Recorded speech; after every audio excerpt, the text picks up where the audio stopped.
Hello everyone. तो कैसे हैं आप सभी लोग? आशा करते हैं सभी बढ़िया होंगे और लगातार आप पढ़ रहे होंगे। आज के सेशन में हम लोग डिस्कस करने वाले हैं दो इम्पोर्टेंट पॉइंट्स, जिसका नाम है, पहला आपने स्क्रीन पे देख ही रहे हैं, हम लोग पढ़ने वाले हैं the world is too much with अस, और इसके बाद में पढ़ेंगे लंदन 1802। वैसे तो आप इन पॉइंट्स को कितनी बार पढ़ चुके होंगे, कितनी बार पढ़ाया भी होगा, लेकिन हमको हम आपको इसलिए नहीं पढ़ा रहे हैं कि आपको इसका हिंदी हम आप बताएंगे, आपको समझाएंगे, ऐसा नहीं है। आपको केवल हम वो डेटा इसमें से निकाल करके देंगे जहां से प्रश्न बन सकता है। वरना क्या होता है, आपके पास जो पर्टिकुलर किताबें हैं उनके पीछे से आप क्वेश्चन करेंगे फिर उनके आंसर देखते हैं। तो अगर इस वाले वीडियो को आपने देख लिया, आपको एक भी आंसर पीछे देखने की जरूरत नहीं पड़ेगी, ऑटोमेटिक आप सभी आंसर्स कर पाएंगे बिना आंसर देखे हुए। इस तरीके से इस पॉइंट को मैं आपको पढ़ाऊंगा, इसका पोस्टमार्टम करने वाला हूँ मैं यार। ठीक है, जो भी जितनी इंपॉर्टेंट चीजें हैं वो हम आपको यहाँ पर बताएंगे। तो आप अपने स्क्रीन पर देख रहे हैं the world is too much with अस। बहुत बार आपने पढ़ी होगी, बहुत बार लोगों ने पढ़ाया होगा, लेकिन कैसे पढ़ते हैं और क्या क्या चीजों को नोटिस करते हैं जब हम पढ़ते समय, क्या क्या करना चाहिए, उस पर हम आपको यहाँ पर फोकस कराने वाले हैं। तो हमारे साथ बने रहिएगा, अंत तक पूरी पोएम देखिएगा, आपको बहुत डेटा मिलने वाला है। देखो, हम सभी जानते हैं कि हमारे जो व्हाट्सएप महोदय जी ने है, उन्होंने लगभग 523 सोनेट लिखी है, ये तो हमको पता है। तो उसमें से ये जो है वो बेसिकली आपकी पेट्रार्कन सोनेट है। ठीक है ना, ये आपको पता है। पेट्रार्कल सोनेट जो है बेसिकली आपको पता है नोटेस ऑफ सेस्टेट में डिवाइड होती है, यानी कि इसमें 8 लाइन, इसमें 6 लाइन। टोटल सोनेट में हम सबको पता है कि भैया ये 14 लाइन होती है। ठीक है ना। सोनेट शब्द जो है सोनेटा से लिया गया है, जिसका मतलब होता है साउंड। अब हमको सिंपल सा इतना बता देना भैया जी और बहनी जी कि इंग्लैंड में सोनेट कौन लेके आया था। ठीक है, इटैली की बात नहीं कर रहा हूँ, इंग्लैंड में बताना है आपको कौन लेके आया था। तो इसकी बात की जाए तो बेसिकली जो है 18 जो है 2 के आसपास में इसको लिखा जाता है। ये पब्लिश होती है 1807 में, पोएम हुआ है इसमें। ठीक है ना, वहां पर ये पोएम आती है। अभी इसका थीम क्या है, बेसिकली ये पोएम क्यों लिखी गई है, तो एक तरीके से क्रिटिसिज्म किया है विलियम वर्ड्सवर्थ महोदय जी ने इंडस्ट्रियलाइजेशन को लेकर के। क्योंकि आदमी आज का जो मटेरियलिस्टिक वर्ल्ड है, बेसिकली कह सकते हैं, उसमें ज्यादा आदमी ज्यादा इन्वॉल्व हो गया है। और जो हमारा नेचर है बेसिकली ब्लाइंडली हम लोग उसको एक्सप्लॉइट किए हुए चले जा रहे हैं और उसकी तरफ हम ध्यान नहीं दे रहे हैं। ठीक है ना। तो अब आप समझिएगा कहाँ हम देख रहे हैं, उस समय रोमांटिक एरा में भी कितना ज्यादा जो है नेचर पर ध्यान दिया जा रहा था, और आज तो खैर ध्यान दिया ही जा रहा है। ठीक है, तो इस तरीके से इस पोएम को बताया गया है कि कैसे आदमी जो है बिना नेचर की तरफ ध्यान दिए हुए नेचर को एक्सप्लॉइट कर रहा है एट द एटमोस्ट लेवल पर। तो ऐसा ना करके हमको क्या करना चाहिए, नेचर की तरफ भी हमें ध्यान देना चाहिए। तो यहाँ शुरू करते हैं। राइटर बोला, the world is too much with us, lead and soon getting and spending will lay waste of hours. कहने का मतलब कह रहा है कि the world is too much with us. कहने का मतलब ये संसार जो मेरे साथ में बहुत हो गया, संसार मेरे साथ बहुत हो गया का मतलब मैंने इस संसार को बहुत ऑब्जर्व किया है। मैंने इस संसार में मतलब डीपली जो है चीजों को ऑब्जर्व किया है, उसमें मैं रहा हूँ, इसका मैंने एक्सपीरियंस किया हुआ है। तो मैंने ये पाया है कि लेट एंड सून मतलब जल्दी या देर में कह सकते हैं, आदमी क्या कर रहा है, मतलब पहले या बाद में, इसका मतलब ये समझिए, यहाँ आदमी गेटिंग कर रहा है और स्पेंडिंग कर रहा है। इस दुनिया में केवल आदमी पैसा कमा रहा है और खर्च कर रहा है, इतना ही बस आदमी को पता है। बाकी और क्या है उसे कोई लेना देना नहीं है। तो आपको ध्यान रखना है, ये भरवाया जा सकता है। आगे बताएंगे, वी ले वेस्ट आर पावर। तो जो भी हमारी इंट्रिंसिक पावर है, इन्नेट टेंडेंसीज हैं जो हमें गॉड ने दी है, उनको हम लोग क्या कर रहे हैं, वेस्ट कर रहे हैं। ठीक है ना। तो अगर क्वेश्चन ये बना दिया जाए कि how the people are wasting their powers, ठीक है, तो ये आंसर हो जाना है, हो जाएगा गेटिंग एंड स्पेंडिंग। ठीक है, ये हमको ध्यान देना है। अगले आप देख रहा है कि little is in nature that is hours. अब ये ध्यान देना, यहाँ पर लिटिल लिखा है, यहाँ पर आर लिटिल कर सकते हैं, भरवा सकते हैं, क्योंकि जब भी कोई छोटी पोएम होती है या मोस्ट फेमस पोएम होती है, तो वहां से कोई भी एक माइन्यूट चीज भी पूछा जा सकता है आपसे, क्योंकि ये माना जा सकता है कि आपने उस पोएम को बहुत बेहतरीन तरीके से पढ़ा होगा। जब भी कोई अननोन पोएम होगी तो वहां से केवल इंपॉर्टेंट कोटेशन आता है, उसके अंदर से नहीं पूछा जाता है। केवल उसी पोएम के अंदर से बहुत डीपली पूछा जाएगा, जिसको आपके सिलेबस में दिया गया होगा या फिर बहुत प्रचलित वो पोएम होगी वो। इसलिए आपको याद रखना है, यहाँ पर आलिटिल ध्यान देना है। ठीक है, we see nature that is ours. अब तो भी कहना है कि यार जो नेचर हमारी है उसकी तरफ तो हम लोग ध्यान नहीं दे रहे हैं। We have given our hearts away आज सॉलिड। तो ये याद रखना है यहाँ पर, जो कि हमारे लिए एक सॉलिड गुण है, मतलब अभिशाप के जैसे ही है, क्योंकि हम लोगों ने नेचर की तरफ से अपने हार्ट को क्या कर लिया है, दूर कर लिया है। तो सॉलिड गुण में यहाँ पर क्या आपका फिगर ऑफ स्पीच होगा, ये आपको मुझे बता देना है। ठीक है, फिगर ऑफ स्पीच यहाँ पे दूसरा याद रखना है, आपसे पेपर में पूछा जा सकता है कि सॉलिड मून जो है वो किस पोएम से फ्रेज लिया गया है, तो आंसर हो जाएगा the world is too much with अस, ये आना। बाकी इतना भी ना नहीं आ सकती, ये आ सकती है we have given our hearts away, ये स्टेटमेंट जो है कहाँ से लिया गया है, तभी हमारा आंसर हो जाएगा the world is too much with अस। तो ये भी इंपॉर्टेंट है, ठीक है ना, याद ध्यान रखना। आगे कह रहा है the sea that wears her bosom to the winds that will be howling at all hours and are upgathered now like sleeping flowers, ठीक है, for this for everything and we are out of food।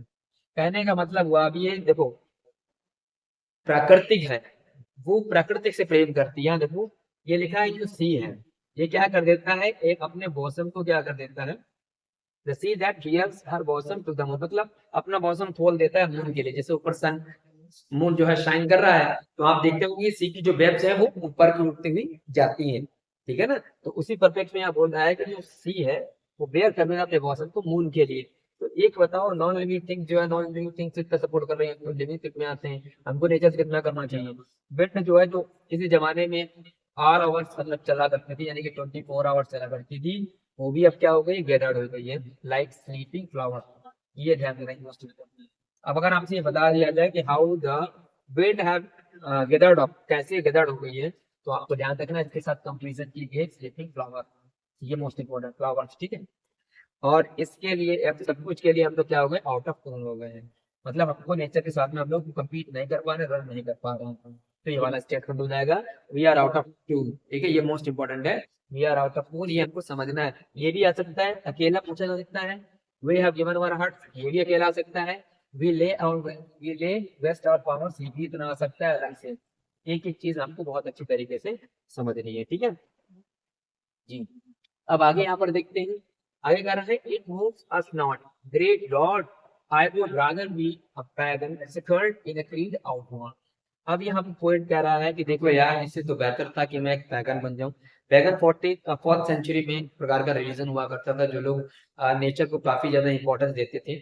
कह रहा जिस religion में मैं हूँ उससे तो बेहतर पैगन होने था। हालांकि वो लोग बेचारे आउट बॉर्न हो गए, मतलब थोड़ा सा उनका कल्चर अलग था, रूरल एरिया से बिलोंग करते थे, इतना ज्यादा सिविलाइज डेवलप नहीं थे, लेकिन वो लोग नेचर के प्रेमी थे। ये इनके जैसे नहीं है आज के जमाने में जो मटेरियलिस्टिक हो गए हैं, नेचर की तरफ ध्यान नहीं देते हैं।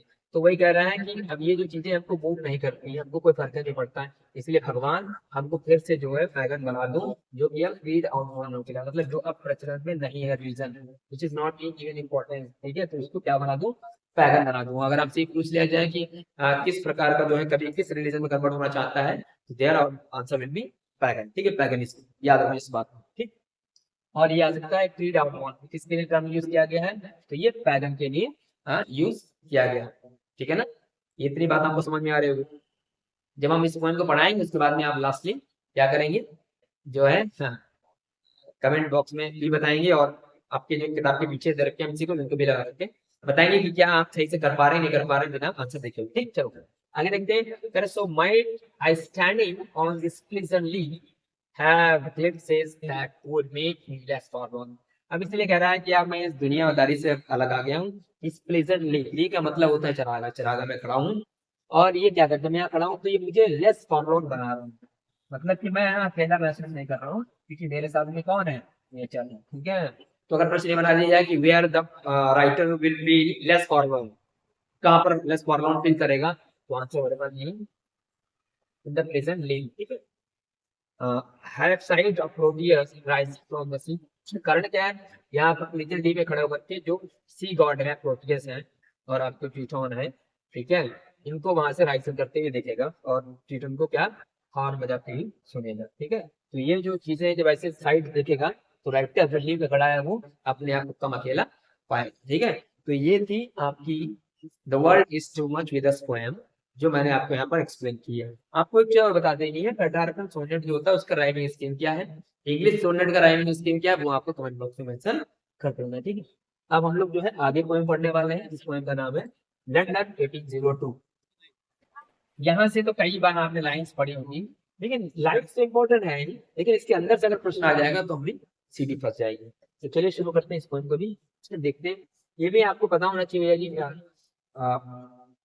पटार्कन सोनेट ही है, ठीक है। तो इसका भी राइमिंग स्कीम आपको मालूम होना चाहिए, ठीक है। पटार्कन में ऑक्टेव सेक्शंस होते हैं, वो मैंने आपको बता दिया। तो फटाफट सीधे से उठाते हैं। अब यहाँ पर शुरू कर रहा है कि मिल्टन दाउ शुगर्स भी लिविंग एट दिस आवर।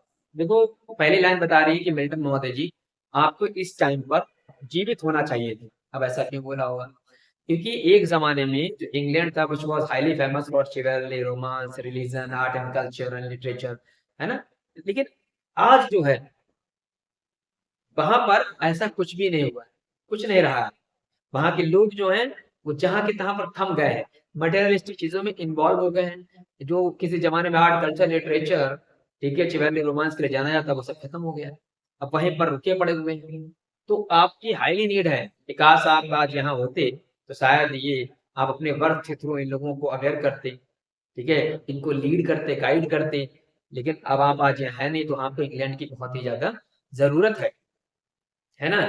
तो आज जो है इसका मतलब ये हुआ कि मिल्टन जी के टाइम पर काफी ज्यादा इंग्लैंड जो है अपने हाई स्टीम पर था, लेकिन अब ऐसा नहीं है। तो वही कह रहे हैं, वर्ड्सवर्थ जी कह रहे हैं कि Milton thou shouldst be living at this hour, मतलब तुमको इस टाइम पर जीवित होना चाहिए था।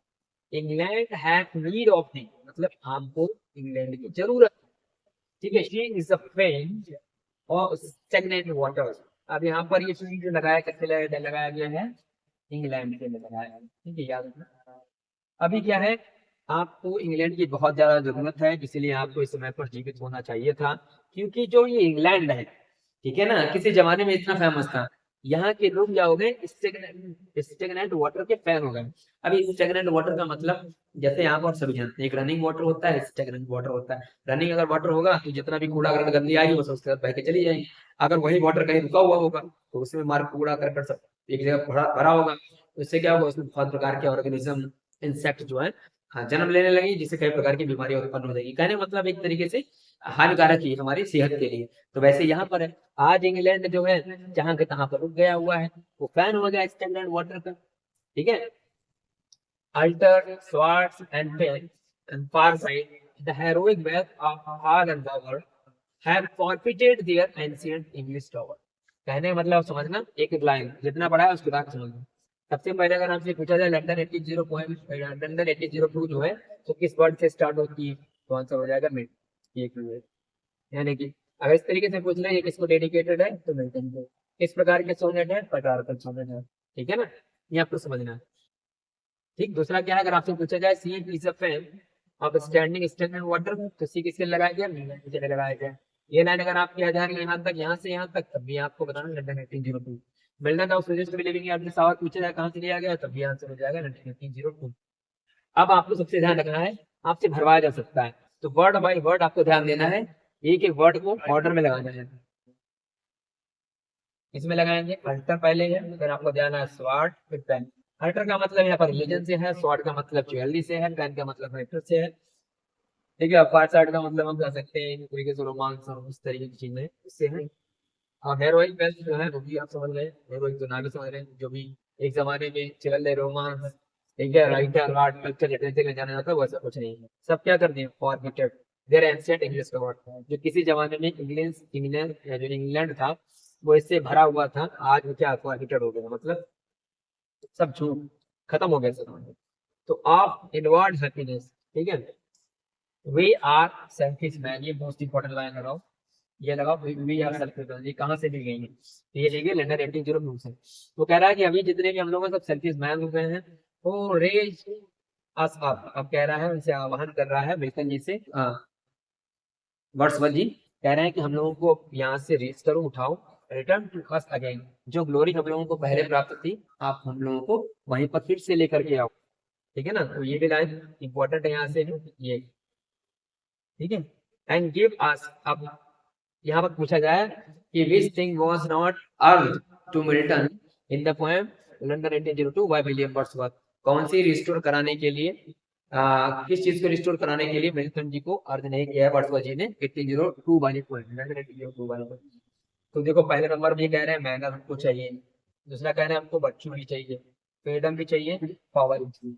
ये इनके पास इतनी चीजें नहीं है। आज ये फिर से हम लोगों को जगा दो, हम लोगों को रिस्टोर कर दो, इतनी चीजें हैं जो कि हमारे हम लोगों के पास में पहले हुआ करती थी, ये फिर से हम लोगों के पास में आ जाए, ठीक है। एक, दो, तीन, और ये 4। तो ये सब के सब लाइन जो है ये मोस्ट इंपॉर्टेंट है, आपसे फिल करवा सकता है। जो लोग हमारे टेस्ट सीरीज ज्वाइन किए हुए हैं उनको मैं इस तरीके से प्रश्न बनाता हूँ आप लोगों के लिए, ताकि आप आसानी से कहीं भी प्रश्न बना दिया तो आप कर सकते हैं, किसी प्रकार की कोई समस्या नहीं होने वाली है। आपको एमसीक्यूज रटने की कोई जरूरत नहीं है, केवल पोएम इस तरीके से आप बेहतरीन तरीके से पढ़ेंगे, यहाँ पर आपको सब इसमें क्लियर हो जाएगा। आगे लाइन देखेंगे, लिखा है thy soul was like a star and dwelt part. अब यहाँ ध्यान देना आपको है कि इसकी सोल की कंपैरिजन किया गया है मेंटल की किससे के साथ में, स्टार के साथ। तो ये इंपॉर्टेंट वगैरह, आपकी सोल जो है वो एक स्टार की जैसी थी जो कि बहुत दूर रहती है। The hadst a voice whose sound was like the sun. ठीक है ना, तब आपके पास ऐसी वॉइस थी जिसकी आवाज कैसी थी, सी तरीके से, मतलब बहुत दूर दूर तक पूजा करती थी, आपकी आवाज ऐसी थी। तो बहुत ज्यादा लोग जो है आपकी आवाज से इंस्पायर हुआ करते थे। तो दूसरा ध्यान रखना है, एक स्टार के साथ में किया गया, उसके साउंड को किसके साथ में किया गया है, सी के साथ में किया गया है। ये फिर करवा सकते हैं, फिर तक में याद रखेगा। बाकी ये भी लाइन सिंगल स्टेटमेंट में इंपॉर्टेंट है, the soul was like a star and dwelt part ये, और यहाँ से thou hadst a voice whose sound was like the sea, ये भी इंपॉर्टेंट थी। अब कह रहे हैं कि pure as the naked heavens majestic free, मतलब आप जो थे बेसिकली क्या है कि भाई नेक्ड हेवन के जैसे एकदम प्योर थे, मैजेस्टिक भी था, free. So didst thou travel on life's common, कहने मतलब आप जो आदमी यहाँ समाज में रहता है ना, उनकी हर एक कॉमन कॉमन एक्टिविटीज पर भी आपने ध्यान दिया है। ठीक है ना, तो आप सभी के तौर तरीके बहुत अच्छी तरीके से जाना करते थे। तो वही कह रहे हैं आप भी कि प्योर थे, मजेस्टिक है, मजेस्टिक का मतलब समझते हैं जिसका थोड़ा सा अलग ही लेवल वाला भूतकाल कह सकते हैं, उस तरीके का। तो प्री थे और आपने हर एक कॉमन लाइफ के बारे में इस तरीके से जाना है। इन cheerful godliness and at thy heart the lowliest duties on ourselves। कहने का मतलब ये है कि भाई कह रहे हैं कि इन cheerful godliness and at thy heart the lowliest duties on herself। कहने का मतलब भाई आपका जो है हार्ट जो है उसने बहुत सारी जो है छोटी छोटी चीजों को भी किया है, अपनी ड्यूटीज को बड़ी अच्छी तरीके से यहाँ पर परफॉर्म किया है। तो ये भी हम लाइन याद है, ठीक है, ये वाली ये है। तो इस तरीके से हम लोगों की ये वाली पोएम भी ओवर होती है। तो आशा करते हैं आपको जितनी पोएम जो है यहाँ पढ़ाई गई होंगी आपको पसंद आई होंगी, और अगर पसंद आई तो कमेंट करना ना भूलें प्लीज, लाइक शेयर और कमेंट करना कतई ना भूलें। अभी हम लोगों ने पोएम को पढ़ा, टेबल टर्न को। अब हम दूसरी पोएम पढ़ने वाले हैं जिसका नाम है डेफोडिल्स, या फिर कह सकते हैं I wandered lonely as a cloud. ठीक है, इसके बारे में हम लोग अभी जो है पहले बेसिक सब कुछ जान लेते हैं, उसके बाद हम लोग आगे बढ़ेंगे। देखो सबसे पहले आप समझो कि ये बेसिकली लिरिक है, इसमें टोटल जो है 24 लाइन्स हैं। ठीक है, कितनी है, 24 लाइन्स है, यानी कि इसमें 6 लाइन का एक स्टेंजा है, और टोटल इसमें स्टेंजा कितने हैं, 4, यानी कि 6 × 4 = 24। तो आपको याद क्या रखना है कि all stanza have a equal length, तो बिल्कुल सही answer, all stanzas have a equal length, याद रखना। ठीक है, इक्वल लेंथ इसमें, और ये एक लिरिक है, इसको समझिए। इसका दूसरा टाइटल क्या है, तो आपको सबको पता होना चाहिए कि भैया जी ये डेफोडिल्स है, तो दूसरा टाइटल। और दूसरी बात याद रखो, लगभग जो है 1804 के आसपास में ये मिस्टर विलियम वर्ड्सवर्थ और डोरोथी वर्ड्सवर्थ दोनों भाई बहन जो है लेक डिस्ट्रिक्ट के पास उल्स वाटर नाम की एक जगह है, वहां पर उल्स वाटर, वहां पर लेक डिस्ट्रिक्ट के पास ये लोग टहल रहे थे, जब ही इन्होंने एक डेफोडिल्स का जो एक कह सकते हैं ग्रुप देखा, और उसी से इंस्पायर्ड होकर के ये लिखे हैं। तो 1807 में जो है ये पोएम्स इन 2 वॉल्यूम्स में आती है, बाद में इसको रिवाइज किया जाता है तो 1815 में ये आती है। तो अगर आपसे रिवाइज पूछा जाए कब लिखा गया है तो 1815 में, और वैसे पोएम्स इन 2 वॉल्यूम्स में 1807 में आती है। टोटल स्टेंजा है 6, टोटल जो लाइन्स होती हैं एक स्टेंजा में वो 6 हैं, और स्टेंजा है टोटल 4, तो टोटल लाइन कितनी हो गई, 24। ये आपको ध्यान रखना है। उसके बाद में याद रखना, जैसे इसमें पूछा गया है कि भाई क्या ही एडिट किया गया, कुछ वर्ड एडिट किए हैं, जैसे मैं आपको बस नॉर्मली एक बता रहा हूँ, जैसे ये अलॉन्ग लिखा था, उसको इन्होंने जो है यहाँ पर डिसाइड कर दिया, ऐसे कुछ वर्ड छोटे छोटे हटाए हैं। जैसे डांसिंग वाला भी है, वो भी इन्होंने हटाया था, तो बाकी कुछ ज़्यादा इसमें खास चेंज नहीं हुआ है।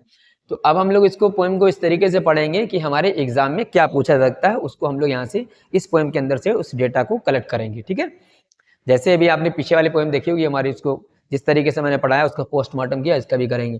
देखो ये पोएम आप सबने पढ़ी है, हमने भी पढ़ी है, आपने पढ़ाई भी होगी, तो उस तरीके से हमको नहीं देखना है इसको अभी हमको क्या है, ये नहीं है कि हम आपको उसकी हिंदी बता रहे हैं, आपको हिंदी नहीं आती होगी, हिंदी आती होगी, it's not a big deal, but the thing is that how the question can be framed from this particular book, that is the important.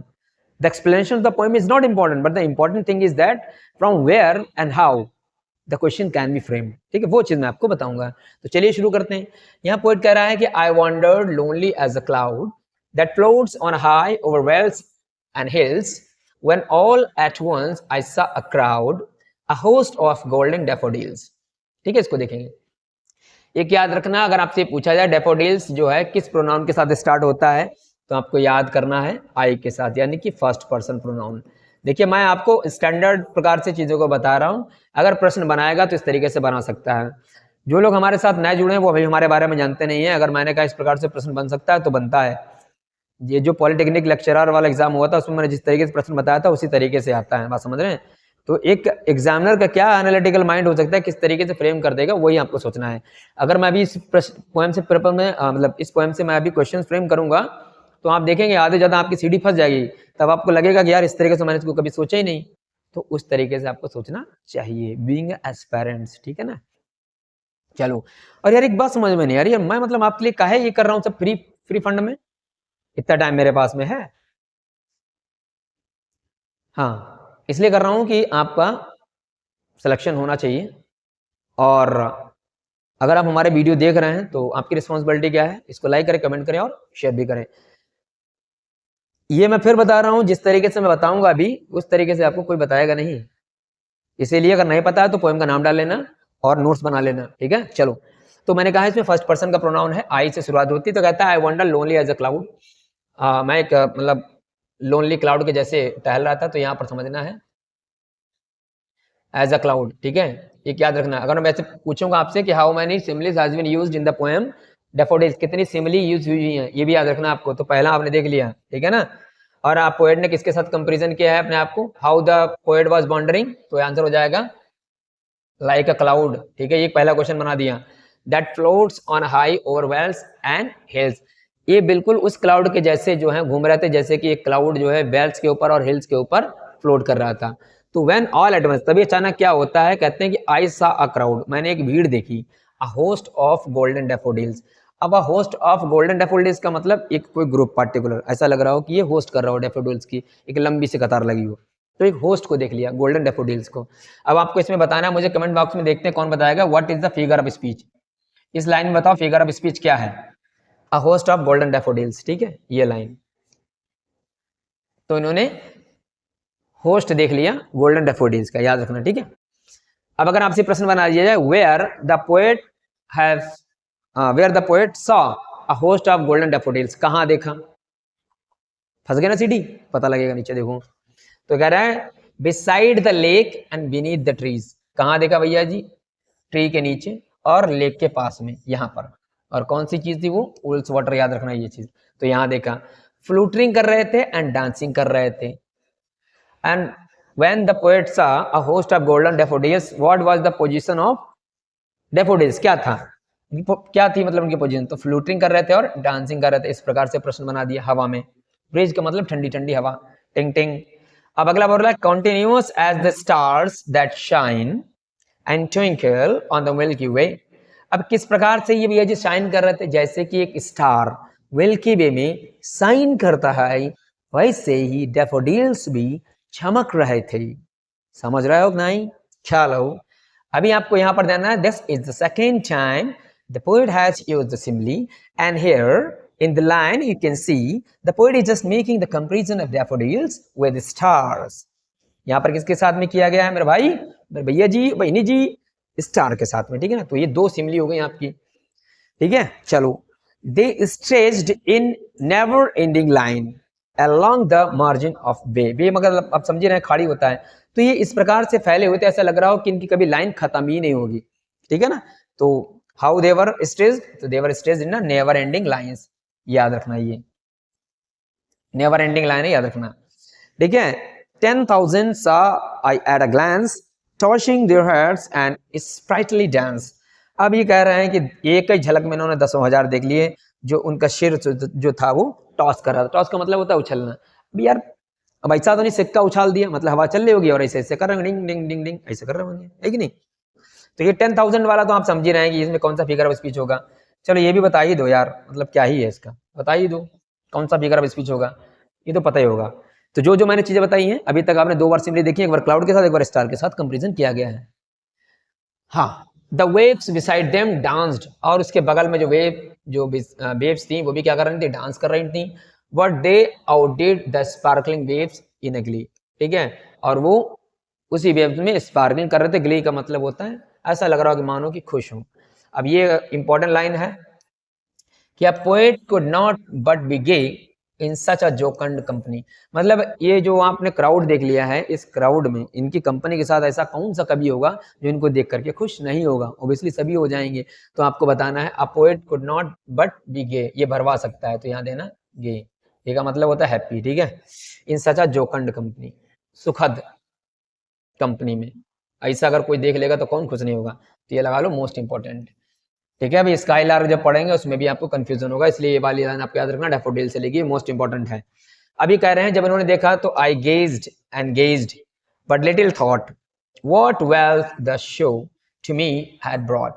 अब जब इन्होंने उसको देखा तो देखने के बाद में what kind of thought emerged in the mind of the poet, बताओ भैया जी। When the poet saw a group of daffodils, then what kind of thoughts was stricken in his mind? कौन सा थॉट आया? तो भैया जी आया कि किस प्रकार की उन्हें वेल्थ मिल गई है, कौन सा देखने के बाद में उन्हें धन की प्राप्ति हुई है। तो आपको पता होगा what kind of wealth is the poet is talking about, as you have also seen there is a definition given by William Wordsworth. The poetry is nothing but the spontaneous overflow of the powerful feeling which recollects in tranquility, ठीक है ना। Spontaneous overflow किसका, emotions का, लेकिन कब, इन tranquillity. Tranquillity का मतलब जैसे आप समझो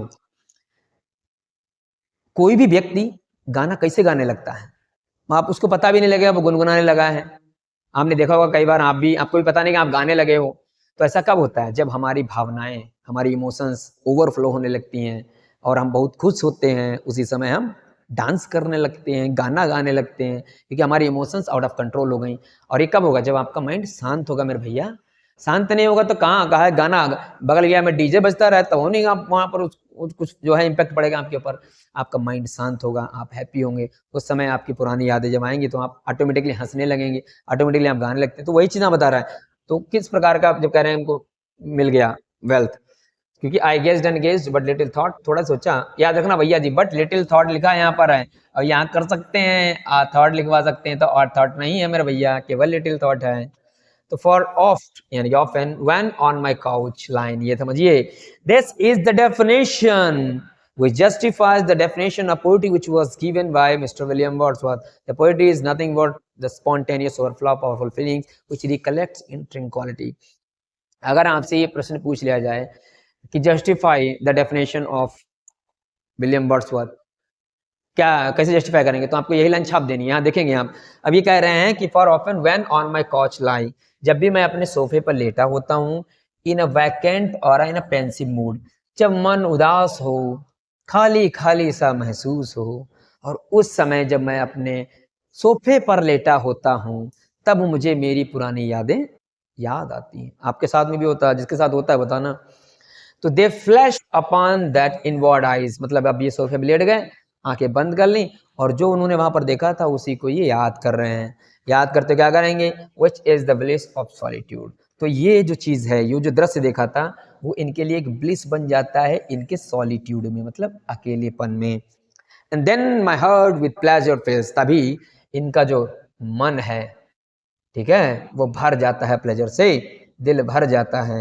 and dance with the daffodils, और जिस तरीके से डैफोडिल्स को ऐसे ऐसे करते देखा था, इनका मन भी उसी तरीके से डांस करने लगता है। तो याद रखना ये वाली लाइन यहाँ से है, ये वाली इंपॉर्टेंट है, ये इंपॉर्टेंट लगा लो, ठीक है, ये वाली इंपॉर्टेंट है। दे flash upon that inward eyes, ठीक है, which is the bliss of solitude, तो ये भी आ सकती है आपसे, ये लगा लो, तो ये इंपॉर्टेंट हो जाएगी, ठीक है। तो आपने देखा इसमें केवल कितनी सिम्बलीज प्रयोग हुई हैं, 2 बार सिम्बली जो है वो लगाई गई हैं, ठीक है, 2 बार सिम्बली जो आपकी यहाँ पर यूज की गए हैं। तो ये थी आपकी 2 पोएम जो मैंने आपको एक्सप्लेन की हैं। अगर आप इसको लाइक करते हैं, आपको लगता है कि सर जी बहुत बेहतरीन तरीके से समझा रहे हैं एग्जाम के हिसाब से, देखो अगर मैंने आपको यहाँ बता दिया ना, पढ़ा दिया ना, तो जो आप एस के अरोरा और ये रंजित पंजित चलाते हो ना, उसके क्वेश्चंस पीछे पढ़ पढ़ के लगाते हो, ये बी सही है, सी सही है, डी सही है, ये नहीं करना पड़ेगा। एक के बारे में पोएम आपको चीर फाड़ कर देंगे, बस खाली बस सीधे लगाओ जाकर के, आंसर की पलटने की जरूरत नहीं पड़ेगी, एक के बार खत्म, बाय बाय टाटा। ठीक है, तो अगर पसंद आया तो लाइक करें, कमेंट करें, शेयर करना ना बोलें। मिलते हैं अगले पोएम में, अगले सेशन में, तब तक के लिए जय हिंद जय भारत।